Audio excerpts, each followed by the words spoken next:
was well done for the first time in Vegas, largest Bitcoin conference ever. I tell people I get to bring memes to real life. Being super politically evolved ends up being very unhealthy. Someone sold their Bitcoin at $105,000 doesn't mean I'm going to sell mine at $105,000. It's funny how you say droppings. Yeah, they are droppings, like your shit, right? If it wasn't for Satoshi, my life would be completely different. What's up, everybody? Welcome back to another episode of The Halving Report. I am Brad Mines, your host. The price of Bitcoin is just under 105,000 US dollars. And there's about 1,020 days left until the next Bitcoin halving. Today, I'm welcoming Neil Jacobs to the show. Neil is a co-founder of FOMO21.com, and they are a large merchant store in this space. And he's also involved with some other things going on in this space. Welcome to the show. Thank you. You just went to the Bitcoin conference in Las Vegas, and I saw some cool stuff online about that. So I just want to initially ask you, how was your time at the conference? Did you take anything away, or maybe just what were the highlights of the conference for you? Yeah, so the conference was really excellent. It was well done for the first time in Vegas. You know, it was very large. I think they said there was something like over 30,000 people, which is the largest Bitcoin conference ever. You know, it's funny because, you know, it's grown so big. And when you're at these conferences, you want to be able to meet as many people as possible, but clearly it's just not feasible anymore. So yeah, no, it's other than just being massive, I don't have much more to say about it other than, yeah, I mean, you could still get your fill of other conferences that are, you know, a bit smaller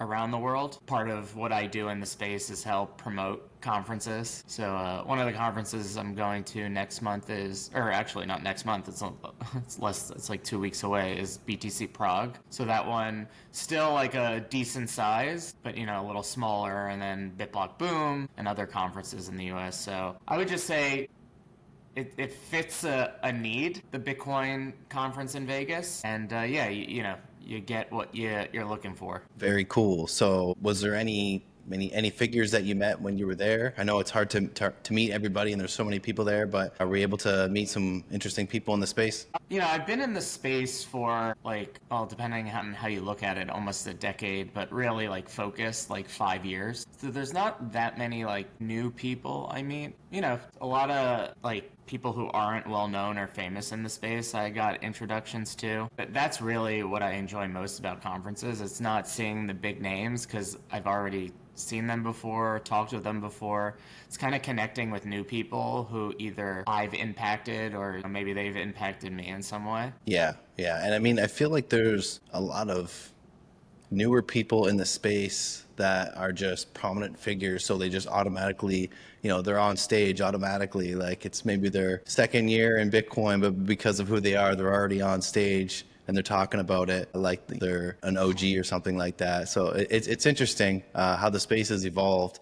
Yeah, but it seems like you go to a lot of events. You know, you mentioned you're going to Bitcoin Prague. Prague looks beautiful. It's always been a destination I'd like to visit. You know, is this a priority for you to go to many community events? Yeah, so, you know, meeting Bitcoiners in real life, there's really nothing that replaces that. I mean, a lot of people, you know, they're just on social media, and that's great. And if that works for you, that's awesome. But, you know, I like to meet like-minded people, and a lot of people in the Bitcoin space share a vision of the future that I do. And there's just nothing that could compare to seeing them in real life, talking with them in real life, building long-term connections that just doing over the internet doesn't really do. So I love showing up, and like you mentioned, Prague, it's going to be awesome. I haven't been there in over a decade, so this will be my first time actually at the BTC Prague conference. I'm speaking at the conference, so that should be fun. Just booked my flight, so really looking forward to that. Well, that's huge.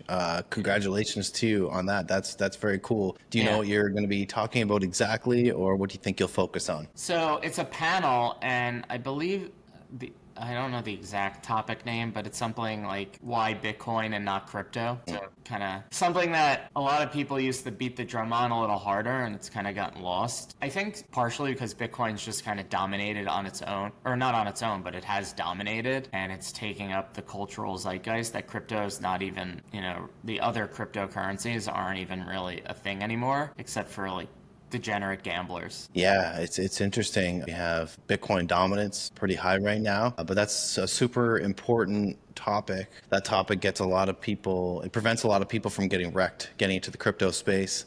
Like I had mentioned, I had obviously got into the crypto when I first got in. Everything's trying to be the next Bitcoin, or a lot of projects are just trying to collect more Bitcoin for themselves and try to sell you some sort of junk. So that's interesting. Do you know who you'll be sitting with at the panel? Is that information out? Yeah, so I just looked it up. So the event name is the topics Why Bitcoin Not Crypto Lessons from 2017. So based on our conversation right before the chat, you definitely have some experience there. Mm-hmm.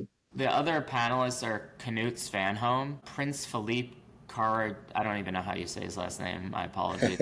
I think he's like the Serbian prince or something. Richard Byworth, and then me. So, and the Okay. moderator, Dusan Matuska. Not sure how you pronounce his name. But that'll be Friday, June 20th. The conference is June 19th through the 21st. Okay. And yeah, no, you should try to make it out there. It'd be awesome to see you. Oh man, I would love to. I just booked a big trip. I'm going to China for a week in the beginning of July, and then I'm going back home. It's been almost a year since I visited home, so Okay.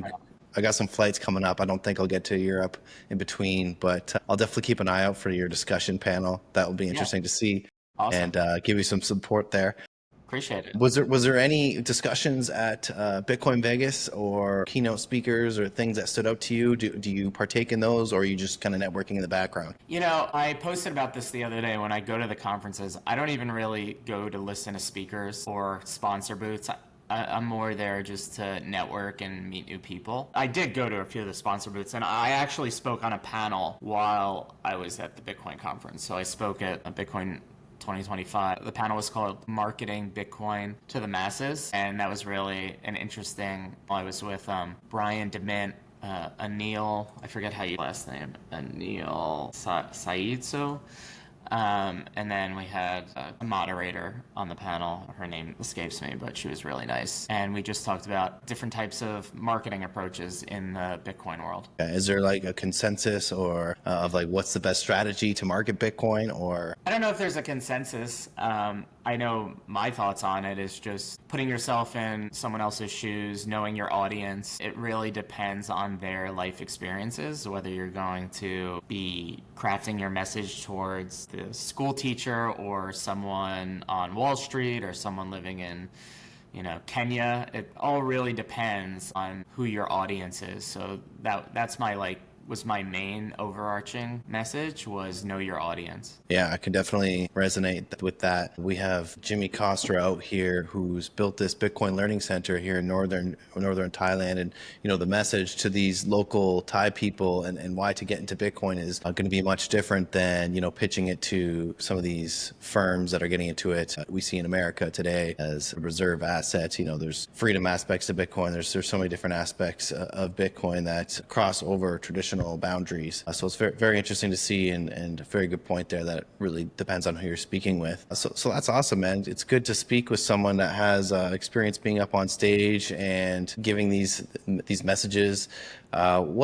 You've been on Twitter, pretty active on Twitter. You have quite a large following, almost 100,000. I saw you even said something. You're so grateful to be almost at 100,000 followers on Twitter. Yeah. So I'll give you an early congratulations to you on that, because I know it's going to happen probably sooner than later with more interest coming into this space right now. But what's your take on like building a following on Twitter? That kind of happened quickly for you, or has this been a slow grind? I guess that's all relative, right? I would say it's been about 5 years of just kind of grinding every day, posting my thoughts, interacting with my audience. But it's also just part of, and this might not be true for everyone, but for me, part of growing on social media is also showing up to conferences, right? You show up to conferences, people know you, they want to connect with you, follow you. Bigger names, might follow you. There's a lot of socials or credibility signaling on social media. So if someone sees, oh, Michael Saylor follows you, they'll be like, I'm going to follow that person, right?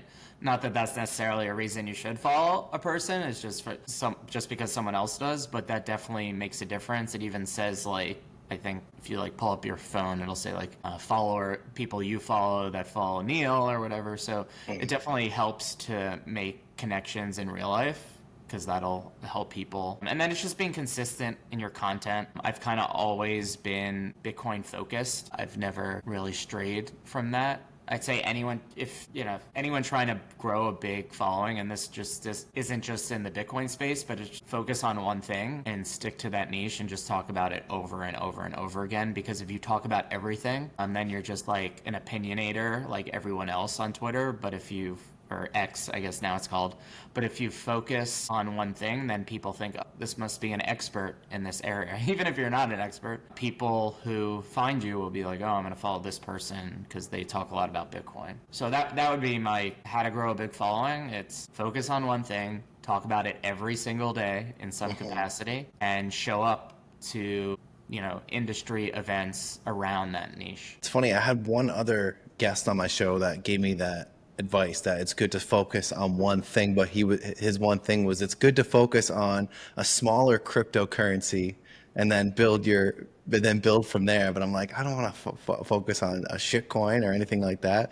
I think he was probably one of the last people I had on that wasn't a Bitcoin maxi or Bitcoin only focus, trying to, I guess, like do what you just said there, focusing on Bitcoin and, the big message here, in which when I first started doing the podcast, I would have anyone on, whether they're into this crypto or that crypto. Obviously a lot of crossover with Bitcoin there, but eventually I'm just less interested in speaking and learning about those types of things. But yeah, that's really good advice. I would just say, like, if your passion is Bitcoin, don't talk about another cryptocurrency. People, another thing about like growing a following is being authentic. Authenticity, it really shines through in any personal brand. You really want to build trust, because if you don't have trust, I mean, as soon as you break trust, people will not care about what you're saying. And yeah, you may be able to build a short-term following over some like degenerate crypto scheme, but if you want long-lasting quality followers, focus on something that you believe in and that has integrity, and that's the long-term play. I could have sold out on my message over the years, had 3, 4, 5 times as many followers, had a lot more money, but that it's just, to me, one, I don't know how I'd be able to sleep at night, but also I just think over like a 10 to 20 year time frame, that doesn't really work. Exactly. I agree with you. That's the better. You don't want to be disingenuous and just, sell out. I'm sure you get tons of people DMing you about, promote our next crypto coin or this bullshit, bullshit. I mean, even I get those, quite a few of that. I can imagine, when you get to near 100,000 followers, how many people want you to promote their coin for them, for a quick buck, right? It's just not worth it to ruin your reputation over it. Yeah, it's not worth it. And also, I just won't put my name behind I won't put my name behind something that I don't believe in. There's even Bitcoin things that I won't attach my name to for a lot of different reasons. Sometimes you need I'm not going to put my name behind a hardware wallet because I'm not super technical and couldn't break it down and read the code. So unless, maybe I would if I talked with people that I, have a relationship and are able to do that and they're reputable. But I'm very cautious about attaching my name to something that I don't understand on a very like first principles level, very like base level. Yeah, that's also very smart. It's hard because Bitcoin itself, like if you're not a coder, like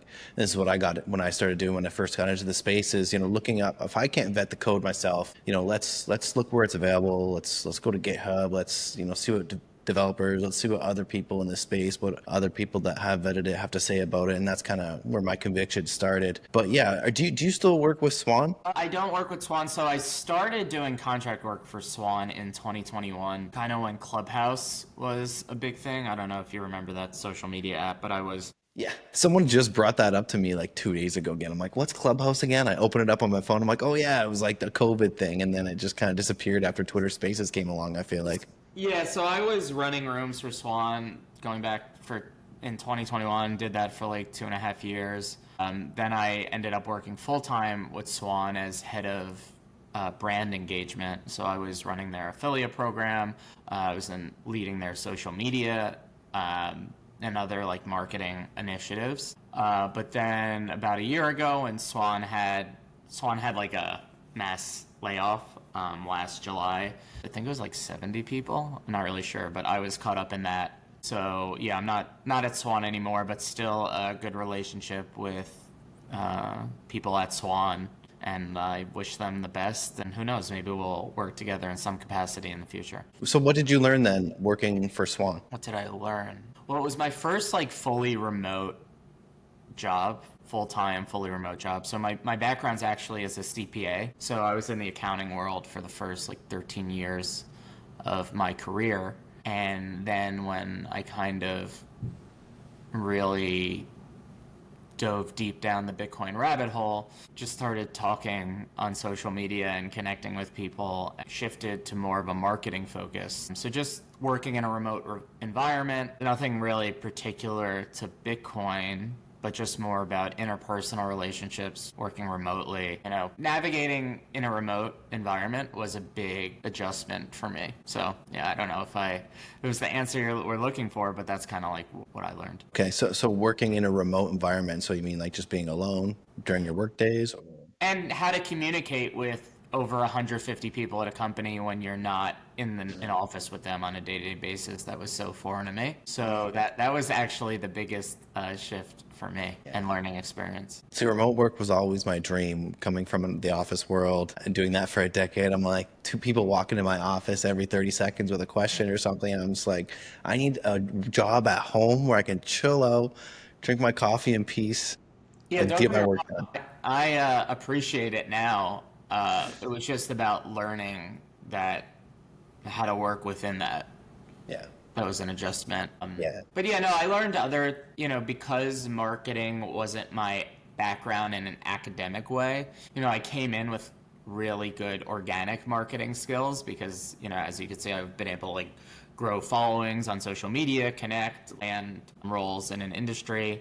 I learned a lot more technical things about marketing that maybe I wouldn't have known, just certain terms and language and softwares and things like that. So that was, there was personal growth there for me as well. Yeah, certainly. Proof is in the pudding when it comes to marketing these days. It's like all social media. It's like social media is just crossover for marketing, business. It's like the number one tool these days, I find. Yeah, and obviously I'm going to be biased here, but if there's someone coming out of college that got a marketing degree versus someone who never went to college but has grown followings on one social media platform versus multiple and has like a system, I potentially would want to hire them instead of someone who has no real world experience. So I kind of am biased towards, show me your results, not what have you learned necessarily. Perhaps you might be biased because you have a big following on Twitter, but I mean, in reality, that's the truth. That's the truth. You can have a marketing degree, anybody can have a degree in anything, but if you can't put it to use or, you have no practical experience or you can't make something out of it, then, obviously the person with the real world experience is going to be more of value to you or a company. So yeah, you make a good point there. So FOMO21.com. You have quite a large selection of items to choose there. What is FOMO21.com, and where's your passion behind it come from? In early of March of 22, my now business partner Ryan, you can follow him on X. Its handle is Hodl for Good. He reached out to me. He said, "Neil, I've been following you on Twitter and Clubhouse, and you were really part of my orange pilling journey. Like, you helped me into Bitcoin." And I had no idea who he was. And he told me he had over 20 years of experience in the sports merch and apparel industry, e-commerce wise. And he wanted to do this with Bitcoin. Thought I'd be a good person to do it with. We got on a call an hour later. I'm like, yeah, let's do this. And then 3 years later, we have a thriving company that has shipped to customers in almost 70 countries. And yeah, it's fun. It's started out as like a hobby, turned into a real business and a passion. And I tell people I get to bring memes to real life, right? By putting them on a t-shirt and people wear them, stuff like that. So yeah. What's the hottest item on FOMO21.com right now? So yeah, it could just be, a bunch of stickers people are buying. It's t-shirts. I mean, t-shirts are our bestseller normally. Weren't you wearing this one at the conference? I was, yeah. That was under my blazer I was wearing on stage, yeah. That's awesome, man. This is a huge website. You said you ship to over 70 countries. Is Well, Canada and Thailand part of that? yes, it is. Well, we shipped to more than 70. We've just so far it's only been about 70, but we'll ship almost anywhere unless you're living in like North Korea or you're on like one of the sanctioned countries that or there's certain like war zone areas we can't ship to, but anything else, if you have an address, we basically could ship it there. Awesome, man. We'll have to include a link to that in the description below the video here so people can get their FOMO21 gear. That's Yeah. awesome, man. There's a lot of stuff on there. So these make great gifts as well. Yeah, I could set you up with like a discount code or affiliate code if you're interested. Definitely, man. I'm always looking to, Get some commissions. share the wealth and get a piece of the action myself too. So we can do that too. Yeah, we have a pretty good affiliate program. You'll see other Bitcoiners in the space kind of promoting our products, but not just because it's me or because it's a decent sized company. I think it's because we've shown over the years that we have quality products, we have great customer service, and we have great customers. So I'm just really thankful for everyone out there that's helped us along the way and supported us. Awesome message, man. I just want to ask you, what did you go to school for? You said you were into accounting. Yeah, so I got my bachelor's and my master's in accounting and was a CPA. I mean, I still am a CPA. I don't practice. Don't practice, right? I got to make sure I renew my license soon and get that continuing education. Dreading doing that, but yeah. Yeah, your backup plan there Yeah, in case everything goes to shit. in case Bitcoin goes to zero. Yeah, I'm not worried about that at this point. No, neither am I. Bitcoin goes to zero, we'll have bigger problems than me finding a job. Yeah, definitely. Yeah, we will have bigger I problems. think the world. Every day we're just getting stronger and stronger. The writing's been on the wall for a while at this point, so I think you and I and a lot of us are pretty confident at this point. So yeah, you went to school, but I watched a podcast with you from about a year ago with the Bitcoin boomer. Oh, Gary Leland, yeah, good guy. Yes, and I just you said that you had a stint or an interest in politics, but that quickly reversed. So I want to ask you about that, and what made you change your mind about that, and how you got involved, if you did at all.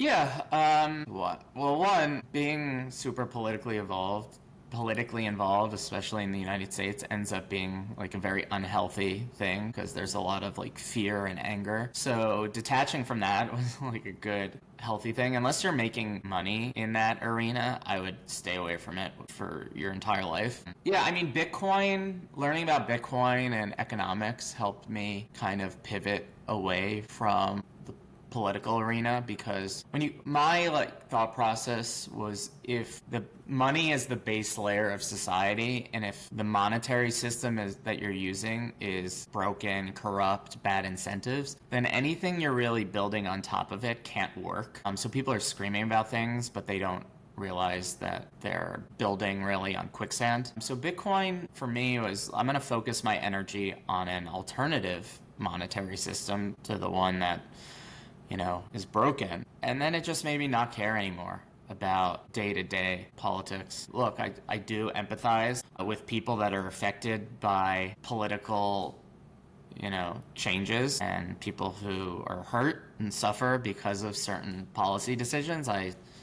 I'm not, like I said, I'm empathetic to that and sympathetic to that, but at the same time, it's just not worth my energy and my time to focus on that when I could be helping spread the word about a better system. Did you see Elon Musk just retweeted Brian Armstrong of Coinbase? I think I saw that he commented on something related.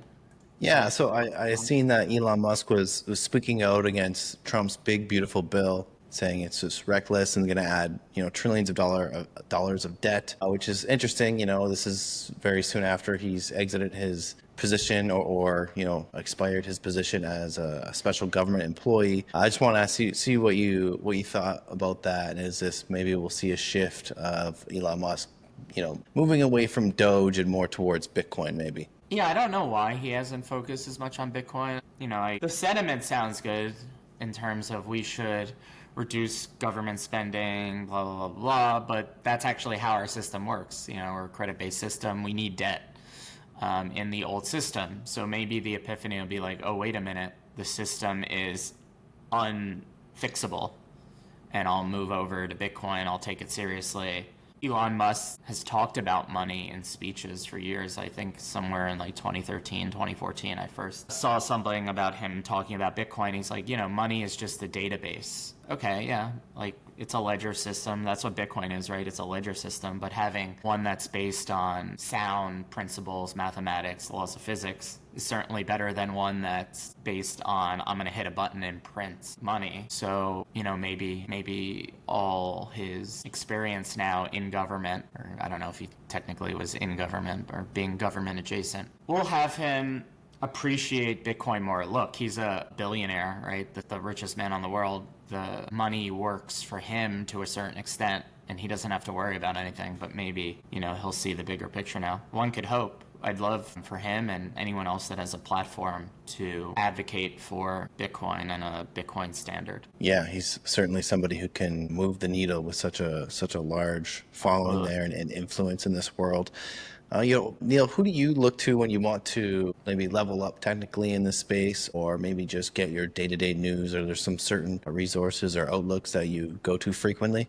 Come to me if you want that stuff. No, I wouldn't say there's.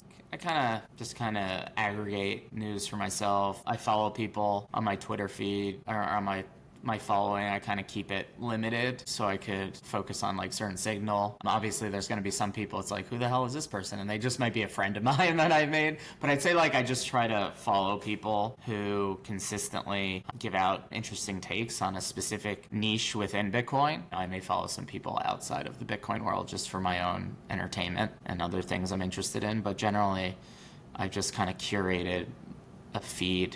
I wouldn't say there's anything particular. Bitcoin, because it's this decentralized protocol and no central authority, things kind of spring up from all different areas of the internet, walks of life. So I wouldn't pigeonhole yourself to one person's viewpoint or platform, but kind of look at a lot of everything and a lot of different things and take everything with a grain of salt. I saw that you recently asked your followers if they think Bitcoin will reach 150K by the end of this year. So I want to throw that question back at you.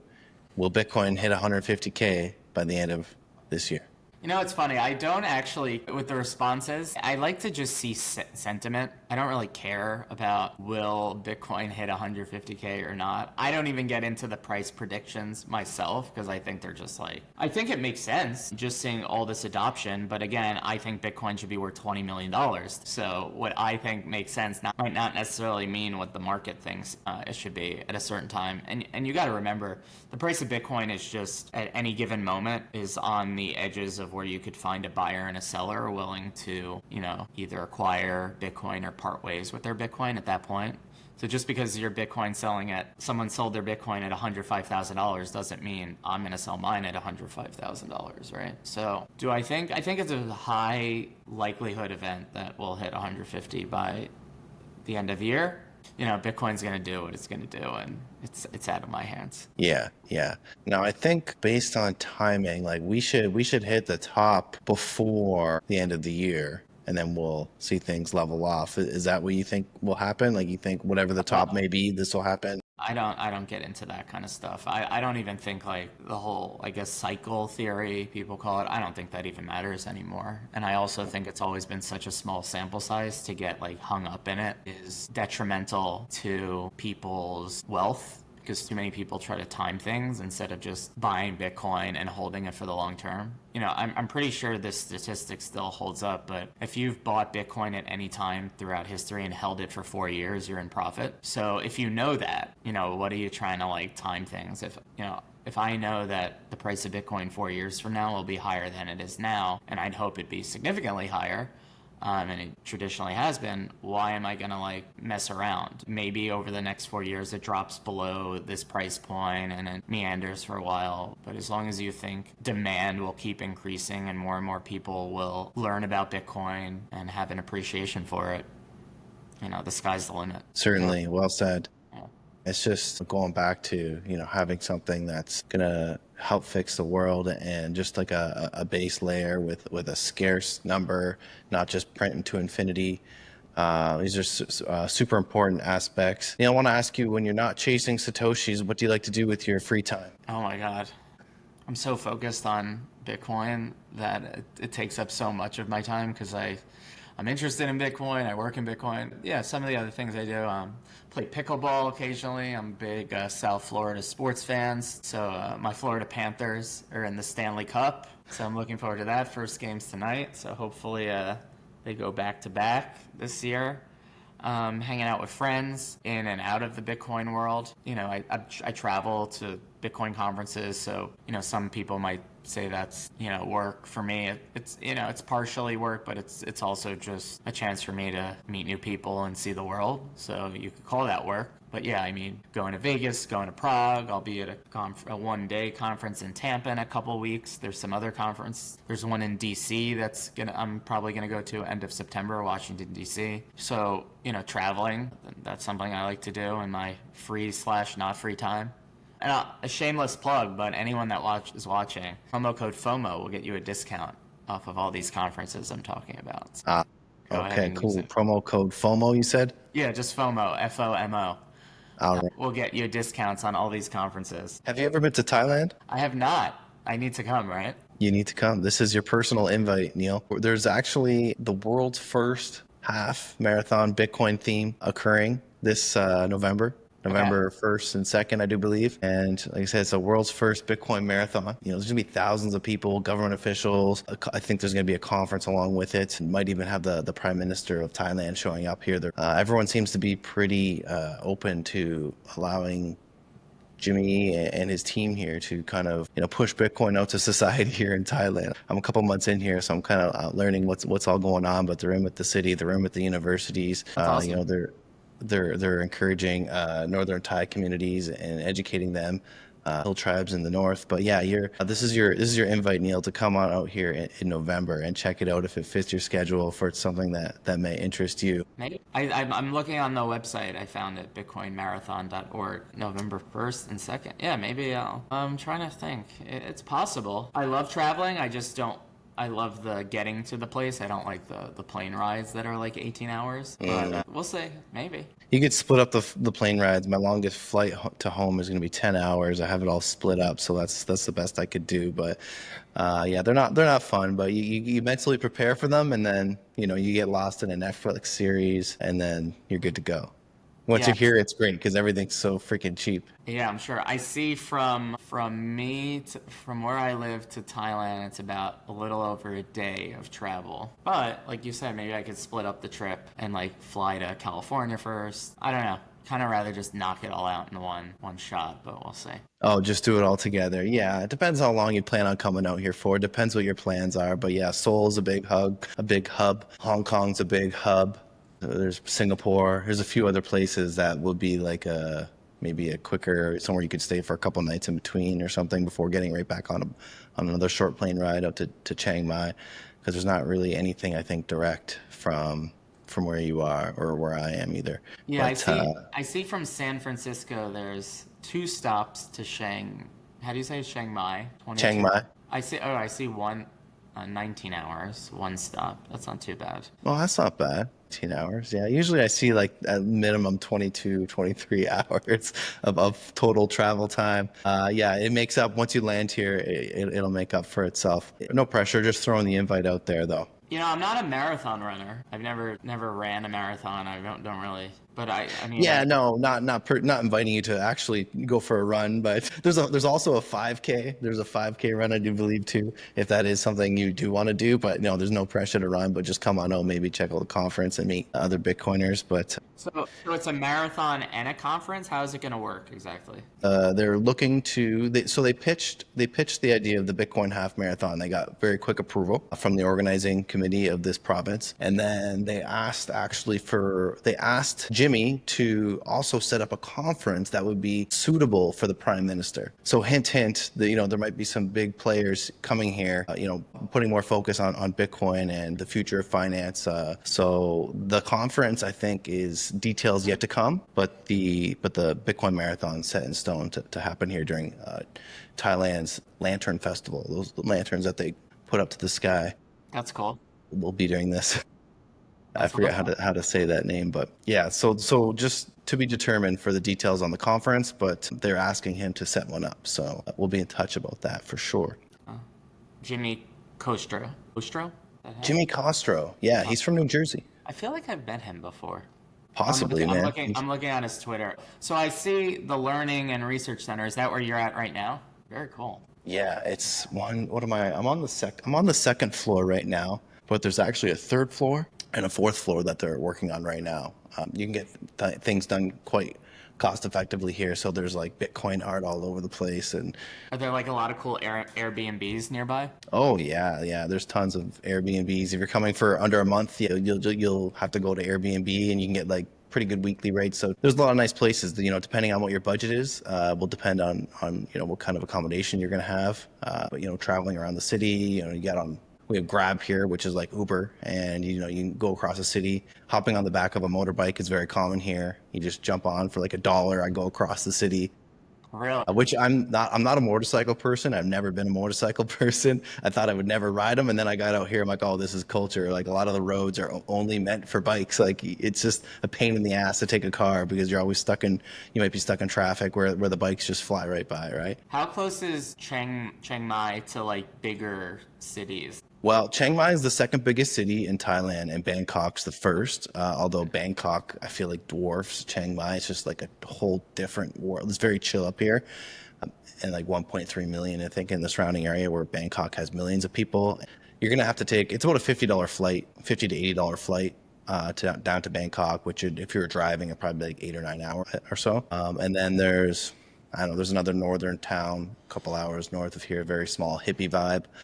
Yeah, and then other than that, I mean, Pattaya is just south of Bangkok. So again, you're looking to go to Bangkok and then a 2 hour drive from there.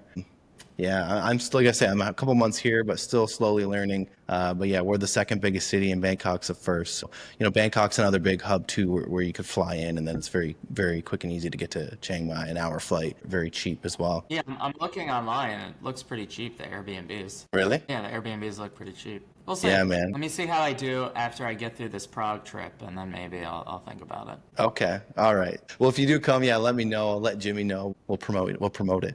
Maybe if there's a conference, we can have you speak there too. Yeah. That'd be super cool, man. Who's the biggest villain in Bitcoin right now? Villain in Bitcoin. Do you mean like villain towards the Bitcoin space? Yeah, I would say so, or like a bear, or someone who's just negative about it, or is it net negative for the space? Maybe. It's an interesting question. Is it Peter Schiff? He's just a clown. I don't think he really has a negative impact. He may even have a positive impact because his stupidity is so like obvious that maybe, biggest negative. I don't even really think about it much because I've kind of gotten to the place where whether it's Bitcoin maxis, shitcoin degenerates, government officials, like all these things are part of leading us towards hyper Bitcoinization. They all matter and they all serve their place and purpose at the time, even when you're going through it. It's like, oh, this is shitty or disgusting or these people suck. So the whole saying everything's good for Bitcoin. I think anything bad for Bitcoin just makes it stronger and more robust. No, I don't really see any human being as being like any threat to Bitcoin or villain. Because all the villains just make you want to buy more Bitcoin, right? It's like, oh, I got to get away from this like kind of thinking. Yeah, you kind of hear the same when people criticize Bitcoin. You start after being years in the space. I feel like you start to hear the same responses, same criticisms to Bitcoin. You're like, oh, okay, I know the point on this, or I know what to say about this, or how to rebuttal this argument, because you've been around, you see people kind of break down and change their minds over Bitcoin, whether that be even Donald Trump himself, right? Famously said in 2017, Bitcoin and other cryptos are made of thin air, and now we see the first Bitcoin president, as they say, or crypto president. Was there any sort of like, I don't know, backlash? Like you have people like Eric Trump there talking about like crypto or mentioning crypto rather than just Bitcoin. Is there like a more crypto dropping the name of crypto at this conference, at the recent Vegas conference? Was any like backlash to that at all? It's funny how you say droppings. Yeah, they are droppings. Like they're their shit, right? These crypto Yeah, no pun intended there. You know, I saw on social media people get upset about certain speakers at the conference. Again, like I go to conferences to network with like-minded people. I mean, to hear like, you know, other opinions, but I just avoid any of the nonsense myself, and I'm not going to waste my time or energy getting upset anymore over crypto scammers. I know they exist. I try to, you know, redirect people away from them. No matter what I do, sometimes certain people are just always going to stay, I don't want to say poor. And they're always going to stay like ignorant, maybe. You know, you could talk to them till they're blue in the face. They'll understand, oh yeah, I love this Bitcoin thing. And then you see them a week later and I'm like, oh, you bought Bitcoin? They're like, no, I bought XRP. It's like, you fucking moron, right? Like, there's no matter what you do, certain people are just gonna stay, you know, ignorant or whatever. So I just try to focus my energy and attention on those who want to learn about Bitcoin and take it seriously. But yeah, obviously there's gonna be, in a conference full of 30,000 people and 200 to 300 speakers, you're gonna have people with differing views and perspectives and ones you think are fucking dumb. But I just don't waste my time arguing about it. I'm not the one running the conferences. Yeah, I promote them because I still think it's a net benefit. Even if you have some bad speakers, and I think most of the speakers are excellent, it's still a net benefit to meet Bitcoiners. One conversation at a Bitcoin conference can change your life. You never know who you're going to talk to or run into. Certainly, certainly. Is that a Bitcoin shirt you got on? I just got a quick glance of it there, and I kind of wanted to see the rest of it. All right, we can get that one on your site. Yeah, this is a FOMO21. This is one of our earlier designs. I think it's called like Melt Your Face Bitcoin shirt or something. You must have like a shit ton of merch. In my apartment, yeah. I donate a lot. I you know, throw some of it out if it's old, or I try to donate a lot. I give it away. If I'm at like a Bitcoin meetup and a local one and I remember, I'll bring like a bunch of merch. Yeah, I have way too much Bitcoin t-shirt. Do you ever feel like you might stop wearing like logos or something? Like you start to see people like family members of crypto exchanges getting abducted, or sometimes whenever something like that happens, it's, you know, highlighted in the news. Does that ever like cross your mind? No, I mean, has it ever crossed my mind? Yes, but I don't like live in fear of that. You know, I have a gun, so if anyone wants to like fuck around and find out, like, it's on. That's gonna make a great podcast clip, Neil. No, please Have a don't. gun, fuck around and find out. Come watch the Halving Report. I'm anti-violence. Like, I don't want confrontation. No, please don't make that the headline of the podcast. Yeah, no, you know, you never tell anyone how much Bitcoin you have. Like, and then there's always doubt. Crypto scammers, to me, they generally go after the lowest hanging fruit. So if someone's like very public about their holdings, like obviously you're going to go after them versus some other person who you can make assumptions about what kind of Bitcoin they might have, but you'll never know. So do you want to like risk that? So I would just, you know, be private, you know, about your Bitcoin holdings. You know, I work in the Bitcoin space, so I'm obviously visible no matter what. I mean, there are some times where I won't wear my merch, but it's very rare. I mean, it's my business. I need to promote it. So, you know, you just kind of figure out a line for yourself. We also have shirts that are like OPSEC friendly, so they don't actually say like Bitcoin on them. So it's one of those like, if you know, you know. Those are the types of shirts that I like. Those are the ones, the subtle ones. Maybe it just even says Satoshi or something else. Yeah, so we have a lot of those on our site. We even have like we've added like new collections that don't have it, that are more Bitcoin ethos related, that are just like a freedom collection. So it doesn't say anything even about Bitcoin, but it has like, you know, shirts that say like ungovernable or privacy matters or things like that, or just freedom across it, right? So we have stuff like that on our site that is more about Bitcoiner values and doesn't even say Bitcoin. So there's something for everybody at FOMO21.com. Neil, if you could meet one person, living or dead, who would you meet? Well, like meet for the first time, because if it wasn't me for the first time, I'd say like family members who are no longer with me that I definitely want to meet. But for the first time, I guess Satoshi, you know, I mean, sometimes I don't even want to know who the person is because I think it's better off that way. I don't know Satoshi. Is there something you would ask Satoshi, or do you think you just want to sit down and have a conversation with him? Yeah, just shoot the shit. You know, I don't know if there's no like specific question. Maybe like what led him to. I mean, I guess there's a lot out there on Yeah. why he created Bitcoin, obviously, but I don't know. I'd have to say Satoshi, just because of what I do in the Bitcoin world, my passion for it, and I would just like to thank them. I mean, if it wasn't for Satoshi, my life would be completely different. I can't even Yeah. imagine. I'd probably be miserable and depressed as a CPA. That's the honest truth. I don't know where I'd be. Yeah, I agree with you on Like to that. Like thank them. Bitcoin offers so much hope. I was actually like so pessimistic, a little bit not so much, but like a little bit pessimistic about the world until I went down the Bitcoin rabbit hole. And it's like, wow, this is like a whole new world we're about to embark on. So I resonate with you there. So your next event is Bitcoin Prague, and then anything else in your schedule? So, in terms of conferences, Bitcoin Prague, then there's a conference coming up in DC. It's called BTC in DC. It's the first time they're doing it. Promo code FOMO will eventually get you a discount. I haven't talked with them and finalized that yet. Yeah, and then for the rest of the year, maybe Thailand, who knows? And then not until the following year, there's the strategy Bitcoin for corporations conference that'll be in February. So that'll be in Vegas. And then the Bitcoin 2026 will be in Vegas 2 months later. So if you're a big Vegas fan, there's going to be a lot of Vegas 3 times in a year. And then BitBlock Boom, which is in Texas, which is a cool conference. It's very small relative to the Bitcoin conference. Maybe 1,000 people, give or take a few hundred. So that's in Fort Worth, Texas. So I probably will go to that. I didn't go this year for the first time in a few years because it's just been super busy. But yeah, so it should be Cool. Yeah, sounds like you got a lot coming up then.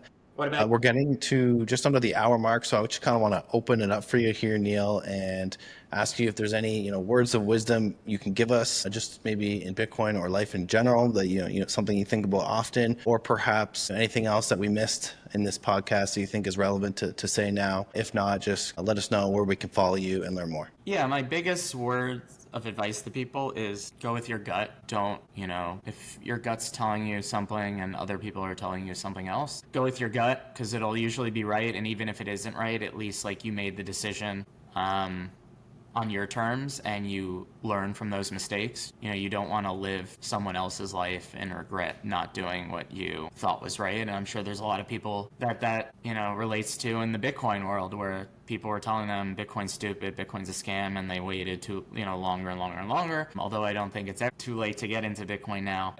I think just going with your gut, that would be my lessons. Where you could find me on Twitter at Neil Jacobs, Neil. Find me there. I'm on Instagram under The Real Neil Jacobs because my old account for some reason got suspended. And where else am I? I'm on Nostr. I'm not as active on Nostr, but I'm there. And yeah, just come meet me at a conference. Follow FOMO21 on our social media accounts. Appreciate that support. Yeah, I thank you so much for having me. Okay, man. I appreciate the words of wisdom. Go with your gut. I'll remember that when making decisions going forward, and weigh carefully. I want to thank you for your time, and thanks again for coming on to the podcast. And hope you have a great day, man. Thank you, Brad, for having me. I appreciate it.